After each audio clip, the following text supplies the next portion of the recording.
to wait, but we'll be alright. Wajah baru Timnas Indonesia dengan deretan pemain grade A kelas Eropa yang sudah tiba, sepertinya benar-benar membuat China yang bakal jadi lawan kita di partai keempat babak kualifikasi Piala Dunia round 3. Benar-benar waspada teman-teman, hal itu bahkan mendapatkan ulasan khusus dari media-media di China. Seperti ulasan dari news.event yang menuliskan artikel seputar nilai skuad Timnas Indonesia yang kini sudah 2 kali lipat dari nilai skuad Timnas China. Hingga ketakutan yang gak bisa dibohongi saat media China juga mengulas seputar alasan pemindahan lokasi stadium yang tentu saja menguntungkan Timnas China di laga kontra Indonesia pada 15 Oktober nanti. So, di video ini kita akan ulas sorotan media China soal perkembangan Timnas Indonesia yang membuat mereka benar-benar mewaspadai tim Garuda.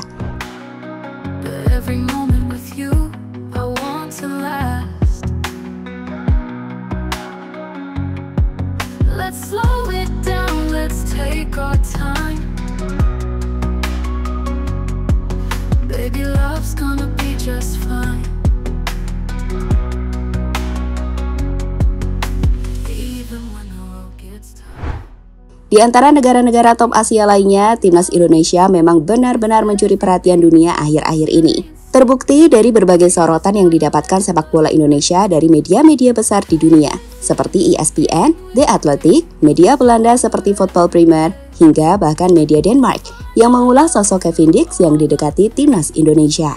China yang merupakan lawan tim Garuda di babak kualifikasi Piala Dunia di round 3 pun juga nggak mau ketinggalan. Media-media mereka juga tertarik untuk mengulas perkembangan Timnas Indonesia yang mereka nilai cukup mengkhawatirkan untuk bisa mengalahkan Timnas China.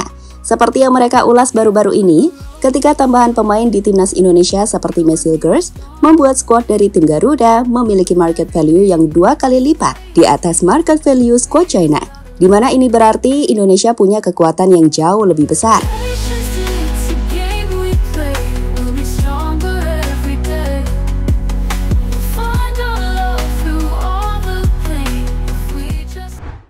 Jadi dalam ulasan tersebut, media China iFeng News menyortir tambahan kekuatan besar yang didapatkan dari Timnas Indonesia ketika sosok Messi Girls dan Eliano Reinders gabung ke skuad tim Garuda yang dilatih oleh Coach Shin Tae-yong. Bergabungnya Hilgers yang memiliki nilai market value mencapai 121 miliar dan juga Eliano yang memiliki market value mencapai 11 miliar, membuat saat ini nilai skuad tim Garuda jauh di atas tim China. Seperti kita tahu, Timnas China ini punya nilai skuad total mencapai 151 miliar rupiah.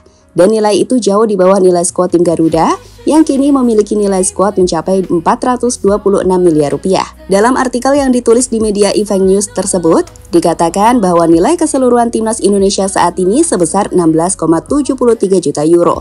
Setelah kedua pemain naturalisasi ini resmi dinaturalisasi, maka nilai tim akan bertambah lagi sebesar 7,65 juta euro. Dengan nilai skuad yang dimiliki tim Garuda saat ini, Timnas Indonesia kini berada di top 10 Asia dengan nilai skuad tertinggi. Timnas hanya kalah dari Jepang, Korea, Australia, Uzbekistan, dan Arab Saudi, yang nilai skuadnya hanya ada di angka 509 miliar. Lihat deh salah satu komentar dari netizen China yang cukup khawatir jika timnas mereka nggak akan bisa bersaing dengan tim-tim di grup C seperti Indonesia. Tim Indonesia sudah menambah 2 naturalisasi besar yang cukup bagus untuk negara bermain sepak bola. Kalau kali ini tidak ada kabar baik, pasti mati.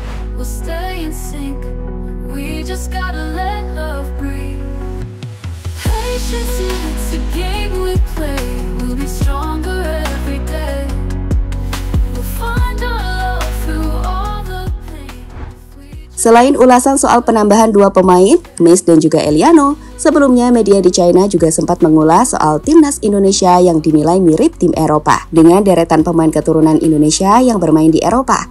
Selain itu, ada juga ulasan dari media China Financina yang mengulas jika Indonesia sebagai tim panutan, hingga ulasan terbaru dari MK.co yang mengulas peningkatan ranking FIFA Indonesia yang saat ini berada di posisi 129 dunia, usai mengimbangi Australia dan juga Arab Saudi. Jelas peringatan dari Timnas Indonesia nggak bisa dipandang sebelah mata oleh rival kita termasuk China. Dan itulah selanjutnya yang menjadi alasan China mengubah venue pertempuran antara Indonesia kontra China 15 Oktober nanti, di mana perpindahan stadium di Qingdao disebut oleh media China dilakukan untuk memberikan keuntungan pada timnas China. Dalam ulasan dari media 168.com tersebut, di situ dituliskan jika laga yang dimainkan di kota Qingdao memiliki iklim yang serupa dengan iklim di Australia, tempat di mana China harus bertanding lebih dahulu sebelum laga kontra Indonesia. Sehingga dengan begitu, timnas China tidak akan kesulitan beradaptasi usai dari laga Australia yang dimainkan 10 Oktober. Selain itu, dengan dipindahkannya laga ke Qingdao, China berpikir Indonesia akan menjalani perjalanan yang panjang. Karena tidak ada pesawat komersil langsung dari Bahrain ke Qingdao yang membuat timnas harus terbang selama 30 jam. Jadi itu memang rencana China untuk mengurangi kekuatan timnas Indonesia. Meskipun di sisi lain kami pikir China juga akan gigit jari jika mengingat Erick Thohir sudah menjelaskan akan menyewa pesawat yang bakal terbang langsung dari Bahrain menuju Qingdao.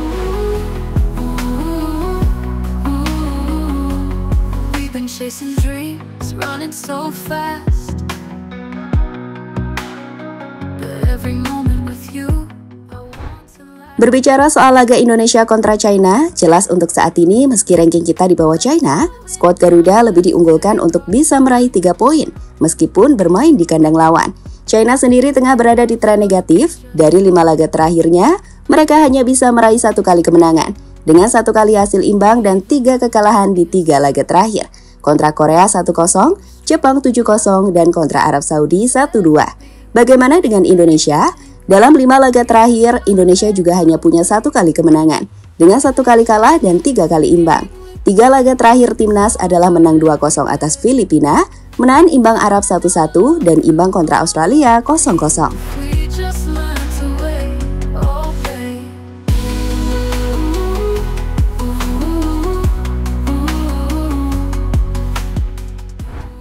Beralih ke berbicara soal formasi. Mengacu pada laga terakhir timnas China yang mereka mainkan saat menghadapi Arab Saudi, pelatih mereka Branko Ivankovic punya formasi dasar 4-4-1-1 dengan Fernando Conceição dan juga Lei Wu jadi penyerang utama dari timnas China. Menariknya, meski coba menguatkan lini tengah, timnas China ini justru gagal menguasai penguasaan bola kontra Arab. Meskipun Arab bermain dengan 10 pemain sejak menit ke-19. Lini serang mereka nampak kurang kreatif dengan jarak antar pemain yang terlalu jauh. Timnas China cenderung menggunakan serangan melebar dengan menempatkan 2 penyerang berada di kotak penalti.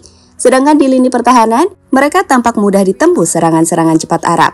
Dan kami pikir itulah juga yang bisa dimanfaatkan timnas Indonesia. Memanfaatkan kecepatan untuk membongkar pertahanan China yang cukup lambat.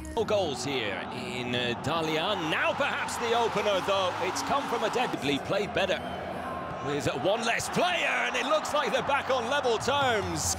Time running out, this could be the last chance of the game, and Saudi Arabia have snatched all 3 points. Melihat hal-hal tersebut, kami pikir timnas punya potensi besar untuk meraih 3 poin di China. Messil Girls, Jay Itzas, hingga Rizky Ridho punya potensi besar untuk meredam serangan dari tim lawan.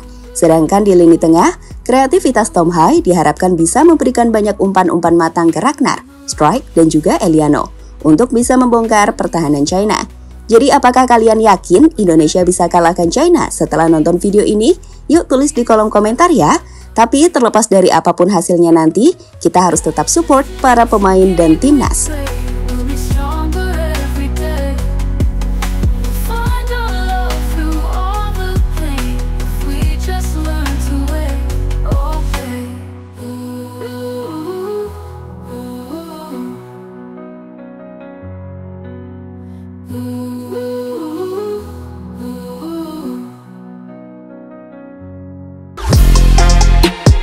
Halo, izin iklan sebentar ya guys. Jadikan ruangmu bernuansa timnas. Temukan beragam poster dinding, sepak bola dan timnas dengan desain menawan, kualitas premium dan harga yang tidak akan menguras kantong. Segera klik link Shopee di deskripsi video ini dan dukung timnas dengan sepenuh hati. Mulai dari dinding rumahmu.